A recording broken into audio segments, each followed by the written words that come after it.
Oh, hi. Didn't see you there. So, welcome to the Paranormal Stupidity. It's a YouTube show where I, Levin Garbish, watch Paranormal Activity 4 once a week for 100 weeks. And welcome to week 30. That's right, I've watched this movie 30 times. So, what is Paranormal Activity 4? Certainly not a movie, because movies have things that happen in them and characters. But I'm going to make some changes here, so I'm going to go over some characters in a little segment we call So Cut All the Bullshit and Tell Me Who Are You? Cut it all, tell me Alex, who are you? Cut it all, Alex, who are you? Who are you? Damn it! Oh man, my voice broke right at the end. That sucked. Well, that's a perfect ending because this is the last week of Who is Alex. So I'm gonna go out with a bang with my craziest theory yet on who her character is. She's like a princess from medieval times. And was transported here by a wizard, and then she got adopted by a family, and then she just became like a regular 15-year-old girl. That's why she dresses as a fairy princess for Halloween. That's why she says she needs to be rescued in her playhouse, and she has her crown there. That's also why she's not really good at computers and doesn't have a lot of friends.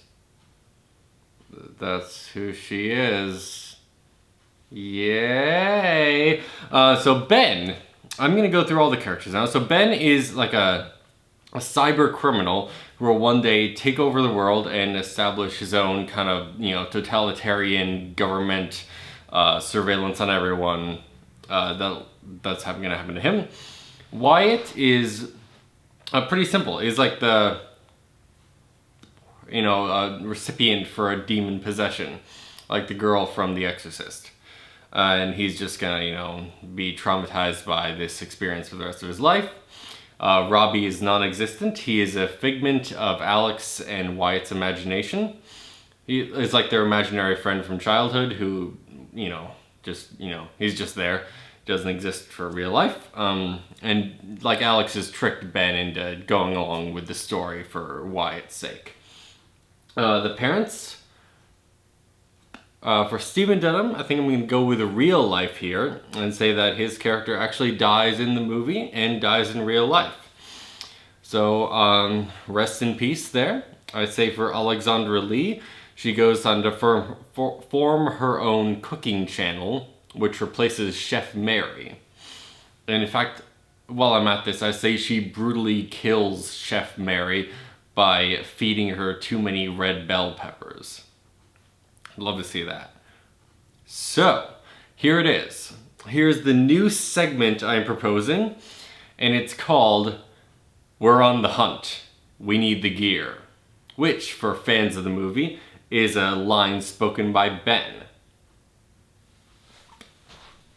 Talked about this line before, how it sounds like a quote, but actually isn't a quote from anything. So in this segment, it'll probably expand, but for now, I'm just gonna pick a random movie or TV show or anything that this quote could be from. So, I don't know why this is a good idea for a segment, but I'm just gonna do it, so whatever. So let's start off with a simple thing, a simple explanation.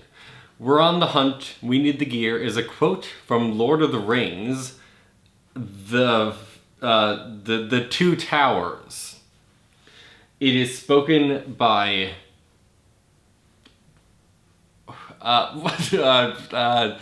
Aragorn, and he's with Legolas and Gimli, and they're hiking around a mountain, and then they find a trail to the hobbits that they're hunting, and not hunting, they're trying to find and save. And then Gimli is like, hey Aragorn, we found this clue, we need to go save them. And Aragorn is like, huh, there must be orcs nearby, we're on the hunt, we need the gear.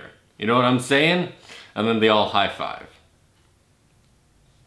What was I talking about? So I was just thinking about this while watching it this week. The Paranormal Activity series is you can compare it a lot with the video game series, what's Five Nights at Freddy's. You know those games? Where it's like you're a security guard and you just sit and do nothing and then a jump scare happens. I haven't played the game, I don't care. But it's very similar in that they're both like absolute crap, and the first one is made as like an indie thing by like one guy, and it was just like the simplest thing ever, but all these people latched onto it, and then it became this series, and all the other ones are like the same thing but worse.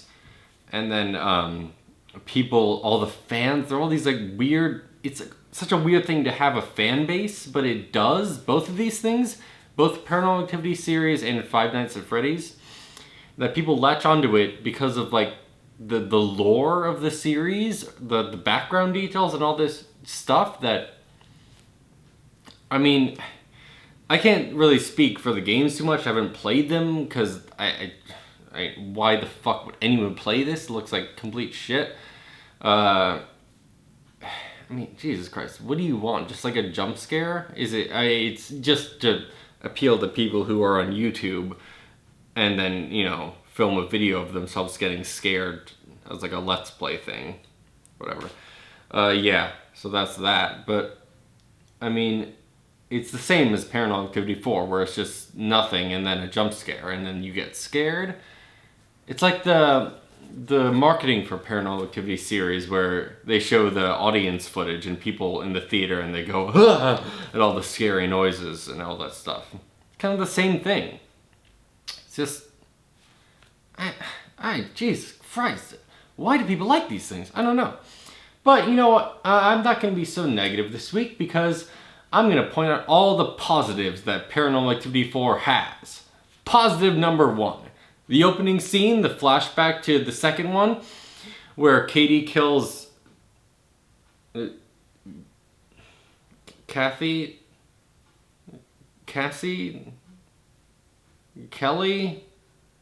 Katie kills her sister, that sets the tone very well for a horror film. Good enough opening scene. And then we have the scarecrow, the Halloween scene, you know, setting up that this is going to be a horror film. That's fine. That's good. Other positives. Wyatt isn't, Aiden Lovekamp isn't a terrible child actor. He's definitely better than Brady Allen, who plays Robbie. So that's good. And Alex, Catherine Newton, has very nice hair for the most part. And she stylizes it well. And that's about it. Okay. Positives of Paranormal Activity 4.